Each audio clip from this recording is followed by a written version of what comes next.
दोस्तों, तेलंगाना स्टेट का latest minimum wages public हो चुका है और ऑलरेडी यह 1 अक्टूबर 2022 से इफेक्टिव है। तो चलिए हम लोग देख लेते हैं लेटेस्ट मिनिमम वेजेज क्या बन के आया है, सर्कुलर क्या बन के आया है कैटेगरी के अकॉर्डिंग, और ये किस प्रकार से एम्प्लॉय के सैलरी में बढ़ोतरी हुई है।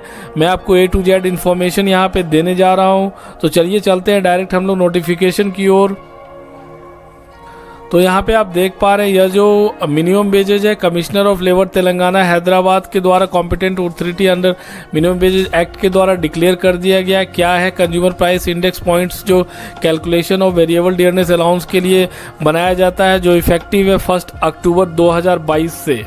यहाँ पे आप देख पा रहे हैं प्रेस नोट के रूप में यहाँ पे पब्लिश कर दिया गया है कर्नाटका तेलंगाना के जो भी कमिश्नर ऑफ लेबर के द्वारा। तो यहाँ पे आप देख पा रहे हैं इंडस्ट्रियल वर्कर्स के लिए यहाँ पे इंक्रीज किया गया 32 पॉइंट्स, और यहाँ पे देख सकते हैं एग्रीकल्चर वर्कर के लिए भी सेम पॉइंट्स को इंक्रीज कर दिया गया है। यह 1 अक्टूबर 2022 से लेकर 31 मार्च 2023 तक के लिए यह इफेक्टिव होगा। यह मिनिमम वेजेज जो भी तेलंगाना स्टेट के अंतर्गत जितने भी प्रकार के प्राइवेट एम्प्लॉय किसी भी ऑर्गेनाइजेशन में काम कर रहे हैं उनके लिए एप्लीकेबल होगा। तो चलिए हम लोग डायरेक्ट चलते हैं चार्ट के माध्यम से समझ लेते हैं कि क्या लेटेस्ट मिनिमम वेजेज बन के आया है। तो यहाँ पे आप देख पा रहे हैं किस प्रकार से मैं चार्ट के माध्यम से आपको समझाने जा रहा हूँ कि एम्प्लॉय ग्रेड है, बेसिक एंड डीए है, और बेसिक प्लस डीए यानी मंथली मिनिमम वेजेज इस प्रकार से बन के आया।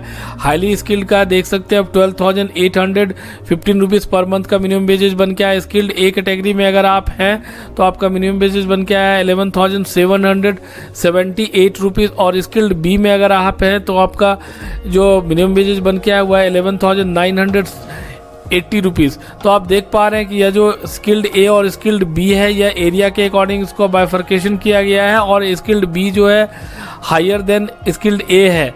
तो यहाँ पे आप समझ सकते हैं स्किल्ड सेमी स्किल्ड ए का जो मिनिमम वेजेज बन के आया हुआ है 11,144 रुपीज़, और सेमी स्किल्ड कैटेगरी बी के लिए जो मिनिमम वेजेज बन के आया वह है 11,360 रुपीज़, और अनस्किल्ड एम्प्लॉय का जो मिनिमम वेजेज बन के आया हुआ है आप देख सकते हैं 10,958 रुपीज़। तो इसी मिनिमम वेजेज के आधार पे आपका CTC ब्रेकअप बनाया जाएगा, और इसी के आधार पे आपके टेकों में बढ़ोतरी देखने को मिलेगी। इसी के आधार पे 1 अक्टूबर 2022 से आपका जो भी स्टैट्यूटरी बेनिफिट है, स्टैट्यूटरी डिडक्शन है वो किया जाएगा। इसके आधार पे ही आपका कंप्लीट CTC ब्रेकअप में बढ़ोतरी देखने को मिलेगी। इससे रिलेटेड कोई भी क्वेरी हो तो बिल्कुल आप कमेंट बॉक्स में ड्रॉप करें, मैं आपको गाइड कर दूंगा।